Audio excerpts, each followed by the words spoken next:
They burnt people alive. They raped and murdered women. They beheaded soldiers.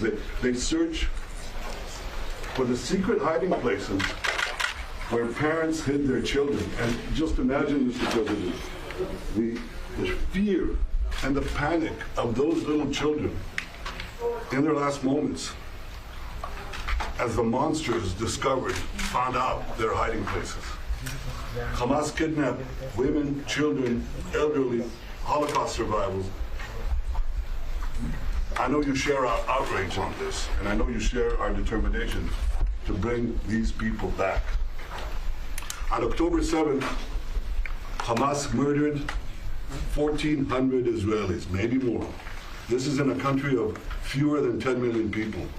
This would be equivalent to over 50,000 Americans murdered in a single day. That's 29 11s. That is why October 7th is another day that will live in infamy.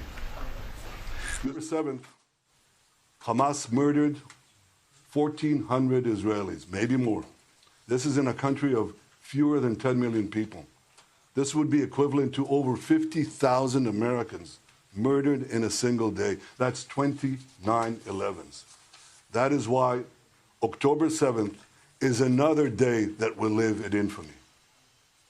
Mr. President, you rightly said that Hamas is worse than ISIS. The German chancellor who visited here yesterday said that Hamas were the new Nazis. You're both right. And just as the civilized world united to defeat the Nazis and united to defeat ISIS, the civilized world must unite to defeat Hamas.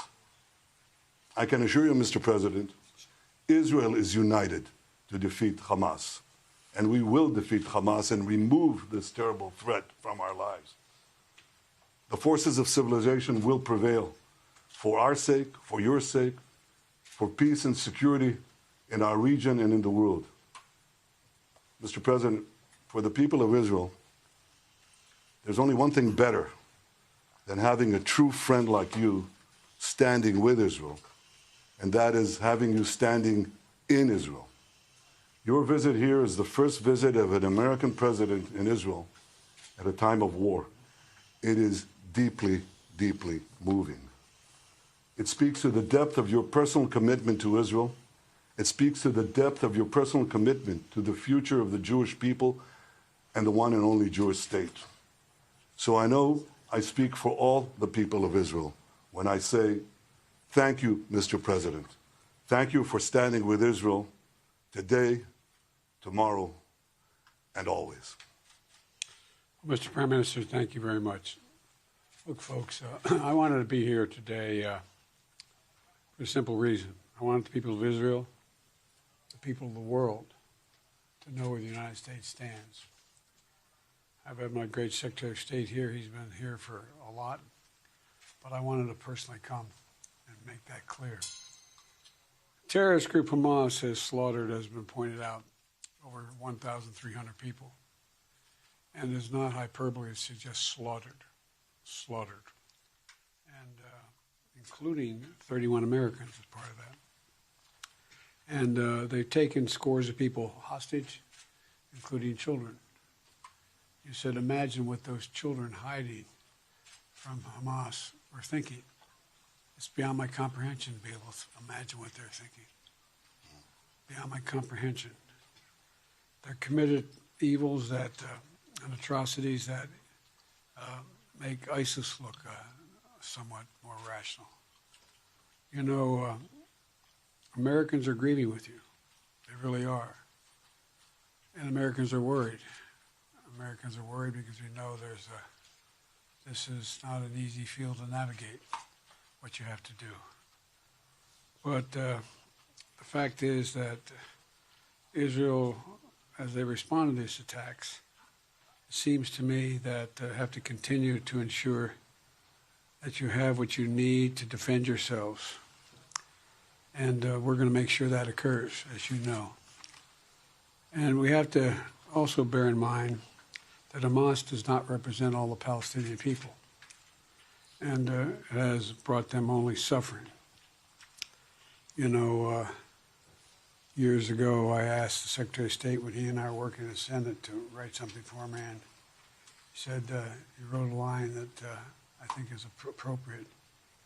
He said, it's not, we lead, not just, well, I won't go into it, I'll wait till later. Taking too much time, but the point is this, that I was deeply saddened and outraged by the explosion at the hospital in Gaza yesterday. And based on what I've seen, it appears as though it was done by the other team, not you. But there's a lot of people out there not sure. So we got to overcome a lot of things. And it also means encouraging life-saving capacity to help the Palestinians who are innocent, caught in the middle of this. And well, at any rate, that's who we are. Not just me, but I mean, that's who the United States is. And it's just not the example of our power, it's the power of our example. It's almost as important. The world's looking. Israel has a value set like the United States does and other democracies. And they're looking to see what we're going to do. So, Mr. Prime Minister, I'm very happy to be back in Israel with you.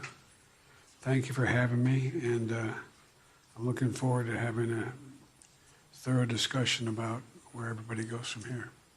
But thank you, and I want to say to the people of Israel, their courage, their commitment, their bravery is stunning. It's really stunning. I'm proud to be here. Thank you. Mr. President,